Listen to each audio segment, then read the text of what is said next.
Hoje a gente vai falar de um dos maiores mitos, mentiras sobre a questão Israel-Palestina, que é a ideia de construção de dois estados de forma pacífica, a coexistência de dois estados. Tudo bem, gente?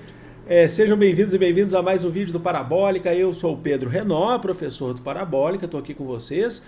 E é o seguinte, hoje a gente vai falar então desse processo que eu acabei de citar, que a gente vai entender ao longo da história, sempre com essa pesquisa, sempre com esse processo aqui que vocês conhecem bem a didática, tá bom? Então já se inscreve no canal se ainda não for inscrito e curte esse vídeo para ajudar o canal a crescer. Tem muito conteúdo aqui, história, filosofia, sociologia, geografia, história da arte, conteúdo também de atualidades como esse, tá bom? Então, vamos lá começar. E a gente começa da onde? Do início. Vamos lá. Em 1917, atenção, o secretário britânico para assuntos estrangeiros, Arthur Balfour, atenção, ele escreve uma carta endereçada ao líder da comunidade judaica do Reino Unido, que é o Barão de Rothschild, falando para ele do interesse que o Reino Unido tem, que a coroa britânica tem em construir um lar para o povo judeu, um lar nacional para o povo judeu. Essa ideia, é muito importante destacar, ela está conectada às boas relações que o sionismo judeu, já fiz vídeo aqui no canal explicando o que é o sionismo, essa espécie de nacionalismo judeu. O termo do sionismo moderno é inventado lá pelo Theodor Herzl, e ele, que era austríaco, né, mas tinha boas relações com o governo britânico. A gente sabe que os judeus já eram perseguidos, se a gente falar do tempo moderno, tá? Não estamos falando lá atrás, não. Desde o século XIX, na Europa, então já tinha essa ideia de criar um lar nacional para os judeus. Já se pensava em outras ideias, o próprio, já falei para vocês que no livro lá do Theodor Herzl, ele dá a possibilidade, inclusive, de criar um lar para o povo judeu na Patagônia, na divisa entre Argentina e Chile, mas você tinha outras ideias também, como o rio Mississippi, entre Estados Unidos e Canadá, entre outros, tá? Entre outros lugares, entre outros locais do mundo. Mas aí, através do Congresso Sionista Internacional, tem um monte de carro passando lá fora, não liguem, através do Congresso Sionista Internacional foi tirada a aprovação, não por unanimidade, mas longe disso, que seria na Palestina, por uma questão histórica, bíblica, da antiguidade. Então, a partir daí, em 1922, a Liga das Nações, que é aquela que foi criada pós Primeira Guerra Mundial e durou até a Segunda Guerra Mundial, a Liga das Nações aprovou a ideia de se construir esse lar também nacional para o povo judeu. Em 1919, um pouquinho antes da Liga das Nações aprovar, a gente já está colocando em prática, é colocado em prática o chamado Mandato Britânico da Palestina, que é justamente para fazer toda a logística e possibilitar essa construção desse lar nacional para o povo judeu. Então, o Mandato Britânico da Palestina, pós-queda do Império Otomano, que dominava a região, inclusive, o Império Otomano dominava a região, a gente tem, então, um protetorado na Palestina britânico. Tá? É importante destacar isso, que vai durar até 1947, entre 19 e 20 até 1947. Isso foi aprovado pela Liga das Nações. Vamos lá. Passa a Segunda Guerra Mundial, já na verdade no final da Segunda Guerra Mundial, o mandato britânico ele já começa a se mostrar que vai entregar. Inclusive, caiu até questão do Enem sobre isso, o mandato britânico dizia sobre a declaração de Balfour, né, que era essa ideia, dizia que não iria prejudicar o povo que estava lá, vivendo, o povo não judeu, os árabes palestinos. Aí você tem diversas religiões, você tem cristãos, a maioria de muçulmanos, tá bom? E não prejudicaria esse povo, mas a gente sabe que não é isso que aconteceu. O que acontece? Passada a Segunda Guerra Mundial, a gente vai ter lá em 45 a criação da ONU. A ONU, basicamente, em linhas gerais, substitui a antiga Liga das Nações. A Organização das Nações Unidas, agora, ela, em 1947, em Assembleia Geral, presidida essa Assembleia pelo brasileiro, inclusive, um jurista ligado, inclusive, aos planos brasileiros do governo Vargas, Oswaldo Aranha, foi durante o governo Vargas, em 47 a gente já não está mais no governo Vargas, tá? O Oswaldo Aranha, a gente tem a aprovação do Estado de Israel. Atenção, prestem bem atenção. Naquele período, a ONU tinha 57 países membros, era bem o início da ONU, hoje ela tem cento e tantos, né? Tinha 57 países membros.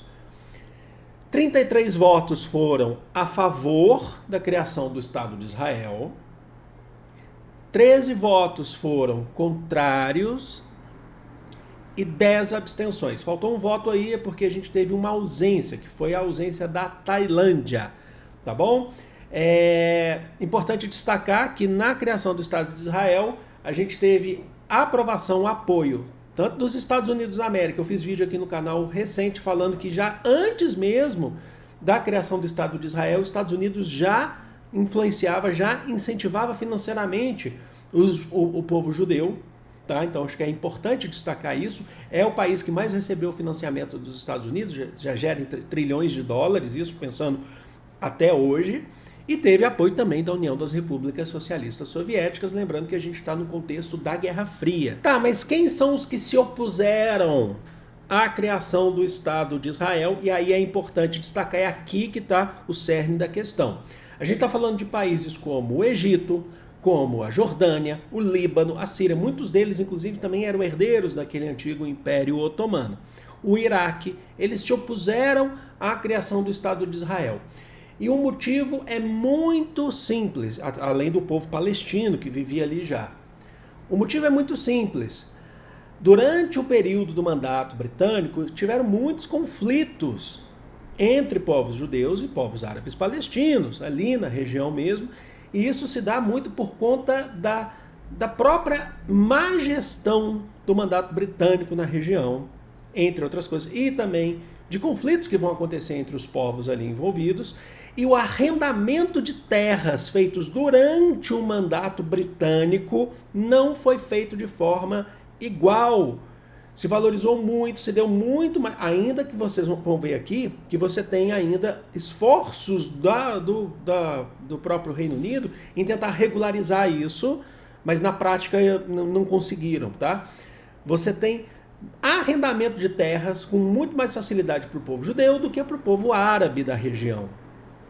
E aí a gente quer um exemplo sobre isso, sobre como que essa questão era feita de forma desigual. A solução de 2 estados de forma pacífica promovida pela ONU, elaborada pela ONU, que foi reprovada, foi aprovado, na verdade, o Estado de Israel, mas que os estados árabes, principalmente árabes, recusaram, foi o quê? A solução de 2 estados pacífica, ela definiria 53% das terras seriam destinadas, da região, seriam destinadas ao povo judeu, prestem bem atenção, e 47%, o restante 47% ao povo palestino. Aí você fala, tá muito parecido, tá muito próximo, não é 50%, 50%, mas tá uma divisão igual. Só que não, por quê? Naquele período, atenção, o povo judeu representava cerca de 700 mil pessoas. A demografia, né? A gente está falando da questão demográfica, 700 mil pessoas. Tinha muita gente que chegava durante o mandato britânico, alguns deles, inclusive, chegavam de forma ilegal, não era simplesmente o judeu podia ir para lá, não era, a gente vai ver isso já já. Enquanto que a população árabe palestina crescia a cada ano. E a população árabe palestina que ocupava o menor espaço, esse espaço hoje é muito menor, tá? Que era 47% do território, era cerca de 1,4 milhões de pessoas. Então ele é o dobro do povo judeu, mas que estavam agora ocupando as terras menores. Inclusive, se a gente olhar a questão geológica e tal, as terras menos férteis. Então não pode ser igual esse processo. É por isso que isso foi recusado. Os países árabes recusaram na ONU, votaram contra a criação do Estado de Israel nessas circunstâncias. Eles teriam o menor espaço de terra, o povo palestino, sendo que a população é maior e a que crescia mais ainda.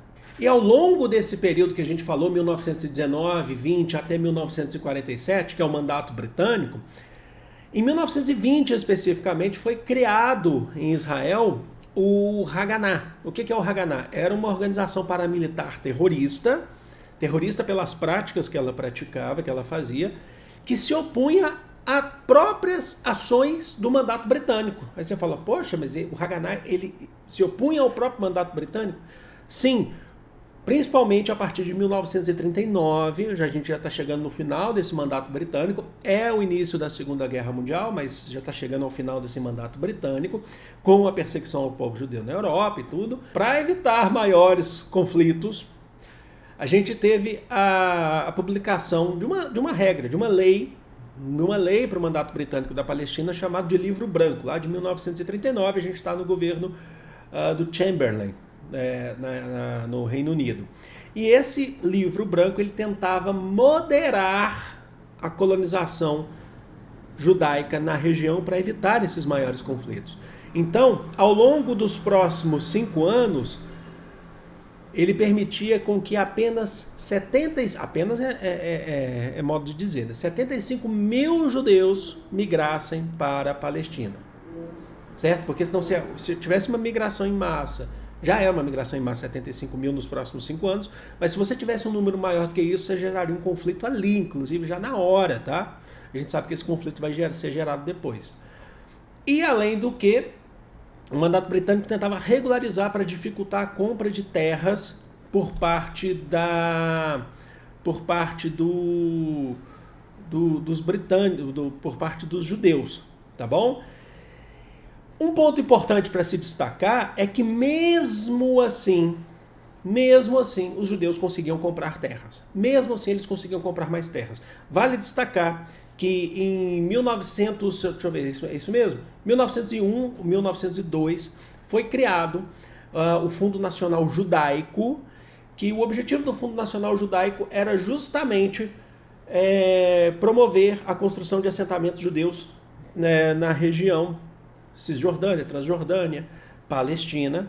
E o Fundo Nacional Judaico contava com muito dinheiro, tinha essa questão do Barão de Rothschild, tá? A intermediação. O Fundo Nacional Judaico, na época, aí quando a gente chega em 1906, que é até antes do mandato britânico, na verdade, isso é antes do mandato britânico, mas o que eu quero dizer para vocês é que essa prática continuou. Ele já havia comprado, atenção, ele já havia comprado uma porção de terra gigantesca no norte da Palestina, no norte do território, que era uma região fronteiriça com o sul da Síria, certo? É uma região fronteiriça com o sul da Síria, é isso mesmo? É da Síria? É isso. Líbano, desculpa, é uma região fronteiriça com o sul do Líbano, que pertencia a uma família aristocrática cristã ortodoxa do Líbano. No Líbano você tem muitos cristãos, que é a família Sursock. Tá? Então eles já haviam comprado o território sem ter permissão, sabe? Território na frente de palestinos e tudo, antes mesmo do mandato britânico. Essa prática já acontecia. E aí, hoje, se a gente parar para pensar, o Fundo Nacional Judaico ele continua existindo, ele é o maior proprietário de terras de Israel. Ele tem 13% das terras de Israel, o norte de Israel basicamente é todo dele. Só para vocês terem uma noção disso. E aí, após 1947, com a formação do Estado de Israel, essa mesma força que a gente falou paramilitar terrorista, o Haganah judaica, ela se tornou parte central, o núcleo da FDI, que são as Forças de Defesa de Israel.